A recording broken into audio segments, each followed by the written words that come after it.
What's up? I'm excited as we continue with our show here today. And again, girl, so long I see you. You know how to sing that in the camera for you. My darling Rissa is here, of course, from Rissy's Eclectic Couture. And I think we have a lot of catching up to do. So, how are you, my lovely? I am good. Sincerely, it has been a trying 2020, but somehow we've managed. And it's one of those situations where you come out stronger. So all is well. Yeah. I mean, look at us. Now, you know, I'm going to sing again for you. Like, cause I'm pleased to be chilling in the West Indies. Hey, let me tell you, hey, that's the next line in the verse remix. But guys, you know, we have to appreciate where we are, what we have. And, you know, this is what we aim to do with the show. So as we continue talking about 2020, though I was on vacation, I was still, you know, keeping tabs. Don't call me Mako, people, but, you know, I was making sure I know what's happening so I can bring it for you. And you had an initiative. I thought that was so sweet. You know, Christmas is a time, especially for families, for kids, and centered around Christmas trees. But I'll let Rissa tell us a little bit more about that. All right. So I did a Christmas tree drive. And how that got started is from me macoing somebody else's page on Instagram. And the family was more or less taking their sons to view, to experience the Christmas tree farm in Bexo. Yeah. And I didn't even know we had a Christmas tree farm in Bexo. so I was like, yeah, for real, for real? And just, it took me back to my childhood where I would see these things happening on TV, the families going and cutting the trees. And I was like, oh my God, thank God I have a daughter so I can share that experience with her. So I called the person and I asked, where is this place? How can I? And she told me how to get there. So I went by and listen, the experience was nothing short of amazing. But I already had a old synthetic trees. You couldn't even get one for yourself. Get one, but then I said, you know what? I would want to gift it to somebody else because it wasn't expensive at all. They started off like a 4-foot tree started off at 50 EC dollars. So while I was there, I got the idea to just go live, and I did that. And some of my customers said, I want to purchase 1 or 2 for somebody else. And I was like, okay, let's do that then. And then that grew, and eventually the guy at the farm, Mr. Donovan, he said, if y'all are going to buy more than 5, then I'll give a free one, 2 free trees. So we were like, let's do this. So that was amazing.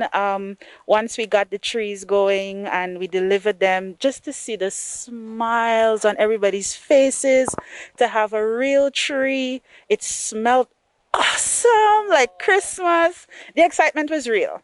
That's nice. That still warms my heart knowing now. And it gives me an idea. So I got to put that on my list. We'll have to go find that farm. I didn't know that. You know, and listen, fun fact.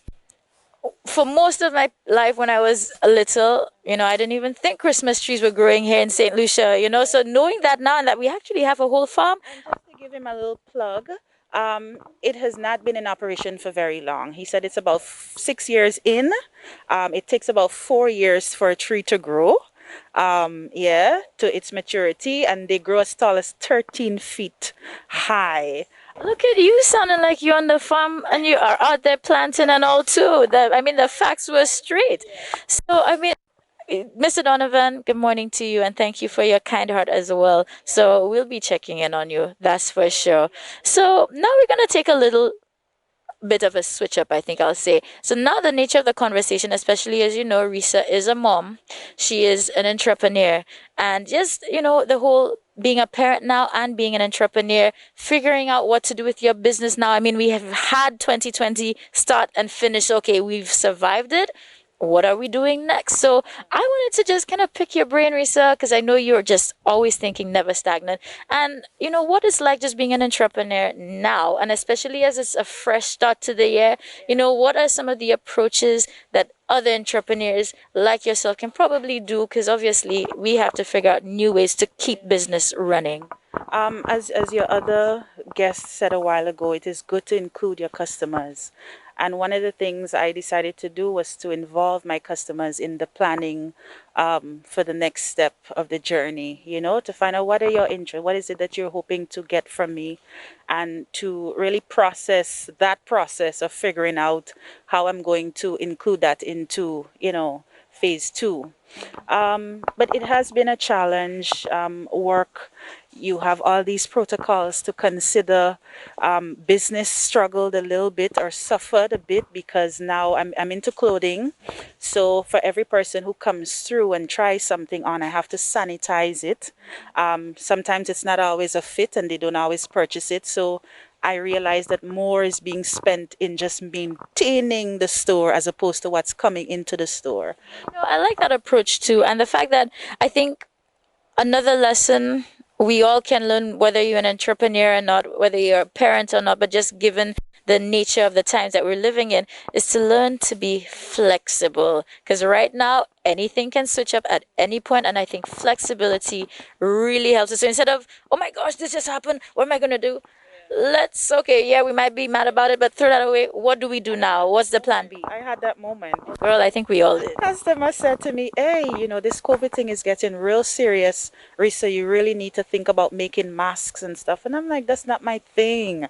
I'm sure there's somebody else who can do that. And I said, no, not doing it. And I was headstrong that I was not going to do it. But soon I realized, oh shoot, this is really serious. And I went, of course, into business mode, and I just started making these things like crazy. Risa, I'm happy that you're sharing this with us, and that's what it's about. It's real people, it's experiences. We are all living through this pandemic together. We are literally, every day that goes, it is a day in history. And one day we'll look back and be like, boy, remember when we were going for that? Yeah. But things will be better. So what we want to say is just stay positive, guys. Whether you're a business person or just whoever you are, once you're viewing today, we just want to send you some positivity. And again, this is an entrepreneur figuring out her business model now for the year, so you can do it too. I think nothing is set in stone. And is there any closing message you want to leave to just inspire anybody else out there? I don't know.